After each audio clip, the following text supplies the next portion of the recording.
थाना गढ़मुक्तेश्वर पुलिस ने अवैध असला तस्कर गिरोह का पर्दाफाश करते हुए गिरोह के सरगना तालिब सहित 7 सदस्यों को किया गिरफ्तार, जिनके कब्जे से 10 अवैध पिस्टल में 4 मैगजीन, 3 अवैध रिवॉल्वर, 5 अवैध तमंचे, 2 अवैध पोनिया तथा 25 जिंदा कारतूस बरामद किए गए हैं। गिरोह में गिरफ्तार एक अभियुक्त शहजाद उर्फ बंटी थाना हापुड़ नगर क्षेत्र में हुई डकैती की घटना में चल रहा था वांछित, जिस पर 15,000 रुपए का इनामी घोषित था। गिरफ्तार अभियुक्तगण अवैध पिस्टल को 40-45 हजार रुपए में, रिवॉल्वर को 20-30 हजार रुपए में, पोनिया को 8-10 हजार रुपए में तथा तमंचे को 5-7 हजार रुपए में बेचकर आर्थिक लाभ कमाते थे।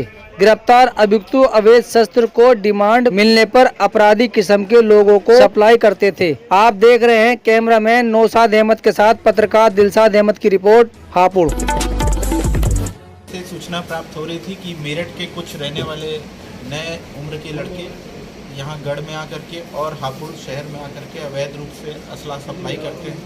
इस पूरी सूचना को हमारे थाना गढ़मुक्तेश्वर टीम ने डेवलप किया और इस पूरी सूचना को पुख्ता रूप से डेवलप करने के बाद ये कार्रवाई की गई है, जिसमें हमारे पास 10 अवैध पिस्टल बरामद हुई हैं .32 बोर की, 4 मैगजीन बरामद हुई हैं, 3 अवैध रूप से निर्मित रिवॉल्वर बरामद हुई है, 5 अवैध रूप से निर्मित तमंचे, 2 अवैध पोनिया तथा 25 लाइव राउंड्स, 25 जिंदा कारतूस बरामद हुए हैं।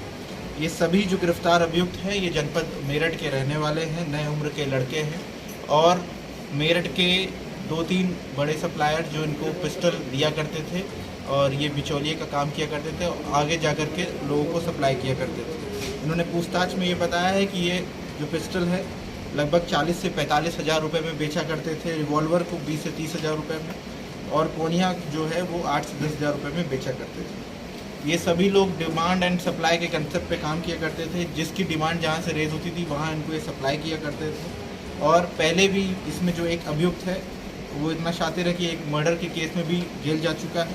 और ख़ास बात यह है कि इसमें हमारे यहाँ थाना कोतवाली नगर में एक घटना हुई थी, एक व्यापारी के यहाँ लूट का घटना हुई थी। उसमें एक अभियुक्त जो इनमें गिरफ्तार हुआ है वह शहजाद उर्फ बंटी, तो उसमें बांछेद चल रहा था, जो 15,000 रुपये का इनामी था, वह भी इन पूरे गैंग का सदस्य रहा है और उसको भी हमने अरेस्ट किया हुआ है। तो ये बहुत अच्छा एक थाना गढ़मुक्तेश्वर पुलिस ने काम किया है जो अवैध रूप से इस तरीके से हथियार बरामद हुए हैं। क्या इनका इस्तेमाल आगामी जो नगर पालिका के चुनाव होने वाले हैं उसमें भी होना था? देखिए, आगामी नगर निकाय के जो चुनाव होने उसको दृष्टिगत रखते हुए हम लोग लगातार विजिलेंस रखे हुए थे। उसी के तहत ये हमने पूरी सूचना को डेवलप किया था। हालांकि अभी इसमें ये क्लियर नहीं हुआ है ये इसका इस्तेमाल चुनाव में करते या नहीं करते, लेकिन यह ज़रूर है कि ये घर घर जा कर के अवैध रूप से पिस्टल भारी मात्रा में सप्लाई कर रहे हैं। और यहाँ अभी और भी ऐसे वांछित अभियुक्त थे जिनको हम लोग अभी गिरफ्तार करेंगे, जिनका नाम इन्होंने अपनी पूछताछ में हमको बताया, उन सभी के ऊपर कार्रवाई की जाए। अब से पहले इन लोगों द्वारा कितने हथियार सप्लाई किए गए? देखिए, लगभग ये 1.5-2 वर्षों से ये लोग सप्लाई कर रहे हैं। मेरठ के कुछ ऐसे गैंग्स के नाम इसमें सामने आए जो हम लोग उस पर भी काम कर रहे हैं और इन्होंने बताया लगभग 2-2.5 साल से करते हुए अभी तक इन्होंने 25-30 तो कम से कम पिस्टल सप्लाई करी दी है।